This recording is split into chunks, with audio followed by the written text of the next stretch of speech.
everyone. I'm Cameron. I'm Shu Khan. Talk louder, Shukan. I'm Shu Khan. And this is this week's episode of Ready? The Eagles Eye. So, Shukan, why are you doing transitions with me today? To talk about the blood drive, which is currently on Tuesday. Free food for a pint of blood that you do not need. Yeah, you get. What type of food do you get? Do you know? Cookies. Cookies. That sounds yummy. Mm-hmm. It very is. So basically, anyone can donate blood as long as you meet certain classifications. Do you know what those classifications are? You cannot have STDs. You cannot be a vegetarian. Are you a vegetarian? No. And you cannot have herpes, like hepatitis, stuff like that. So an STD or an STI. Also, you can't be anemic. I don't know what that means. That means you don't have enough iron in your blood. So I'm anemic. I can't donate blood. It's contagious. Did you know? No. I'm just kidding. It's not contagious. You also have to be a certain weight. So I don't know. Well, Shukan's currently on a diet, so we'll see if you meet that weight. Weight requirement. Okay. So what do you want to tell the audience about the blood drive? Should they go out? Yes, you should go. It's on a Tuesday. Just sign up at Morris's room at 3:04 sometime today. Tomorrow? No, on Monday. Well, tomorrow's Saturday. On Monday, and yeah, that's it. And just give your blood.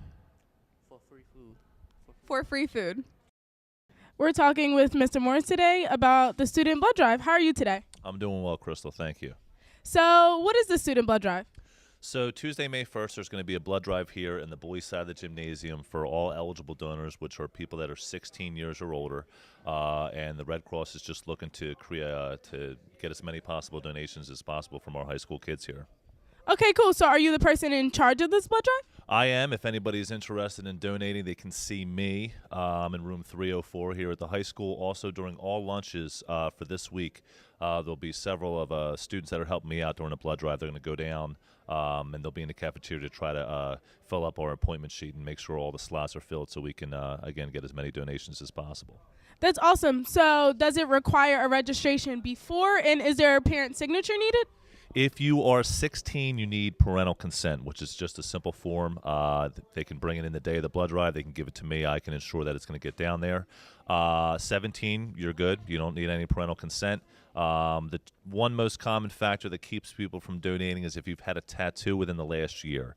Pennsylvania law requires, the Red Cross requires that in the state of Pennsylvania, it has to have been more than a year since your last tattoo. So sometimes that is another reason why some people are unable to donate blood.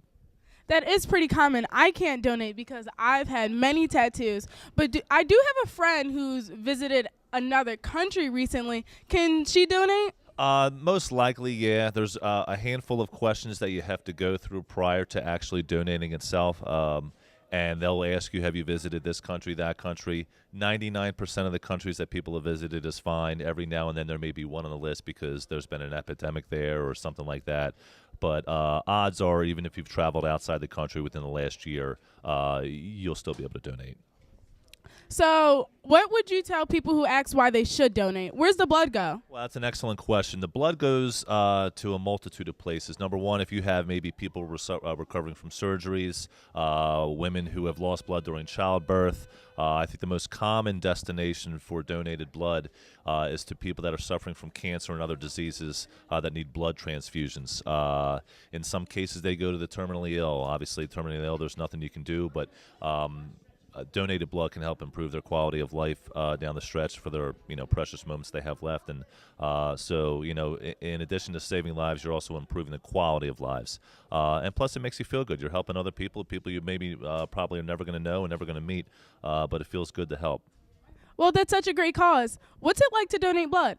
The whole process, if you go down there, it's going to take about an hour and a half. The whole process of actually giving blood takes 10 minutes. You have to answer some questions on the computer.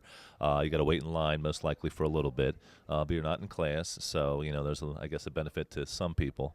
But the actual process of giving blood, like I said, takes about 10 minutes. There's two reasons why people don't give blood. One is they've never been asked, and two is because people are afraid of needles. And you can understand that. Nobody likes needles, but the whole process itself is not very painful. You get a pinch in your arm, and then a slight burn, and then while the blood is being filtered into a little packet, there's no pain at all. No pain at all. And then afterwards, you're given some food, orange juice, apple juice, cookies, pretzels, Cheez-Its, something to kind of just bring your blood sugar back up. And within, 20 minutes, you're back in class, and most people are feeling fine. Okay, so we were talking about the blood drive, and when is it? Again, it's going to be Tuesday, May 1st in the gymnasium, boys side, from 8 to 1 o'clock. Appointments are available from 8 a.m. to 12:45. And if anybody's interested, they can see me, Mr. Morrison, room 304, or you'll be able to sign up at all 3 lunches. That sounds great. Thank you so much, Mr. Morris. Please donate.